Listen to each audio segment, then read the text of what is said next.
မင်္ဂလာပါ Goal Update ပရိသတ်တို့ရေ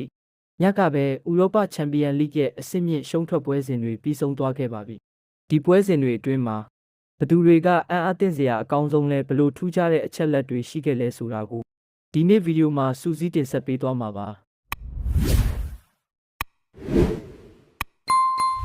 ဒီအပတ်ရဲ့အပြောအများဆုံးအသင်းကတော့ Norway Club ဘော်ဒိုဂလင်မှာပဲဖြစ်ပါတယ်အင်အားကြီးအသင်းတွေကြားထဲမှာသူတို့ရဲ့တိုက်စစ်ကစားပုံကတကယ်ကိုရဲရင်လွန်းလာပါတယ်ငွေကြေးအင်အားအစမတန်ကွာခြားတဲ့အသင်းကြီးတွေကိုသူတို့ရဲ့ကွင်းငယ်လေးထဲမှာဘလို့မျိုးဒုက္ခပေးသွားလဲဆိုတာကတကယ်ကိုအံ့ဩစရာပါချန်ပီယံလိရဲ့မြင့်နက် Dark Horse တသင်းဖြစ်လာမလားဆိုတာစောင့်ကြည့်ရတော့မှာပါဒီနှစ်မှာသတိပြုရမယ့်အချက်တစ်ခုကတော့အဝေးကိုစီးမြင့်မရှိတော့တဲ့အတွက်အသင်းတွေကပိုပြီးပွန့်ပွန့်လင်းလင်းတိုက်စစ်ဆင်လာကြတာပါဒါကြောင့်ပွဲစဉ်တိုင်းမှာဂိုးတွေအများကြီးမြင်တွေ့နေရပြီးပရိသတ်တွေအတွက်တော့အရန်ကိုကြည့်လို့ကောင်းတဲ့ပွဲတွေဖြစ်ခဲ့ပါတယ်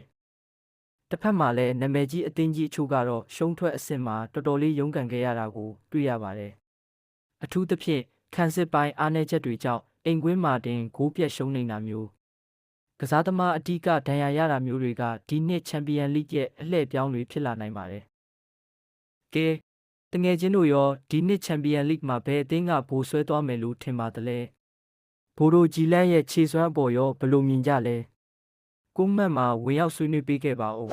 အခုလိုဘောလုံးသတင်းတွေကိုမျက်ခြေမပြတ်ချင်ရင်တော့ Goal Update ကို Subscribe လုပ်ထားဖို့မမေ့နဲ့အောင်တော့ကျေးဇူးတင်ပါတယ်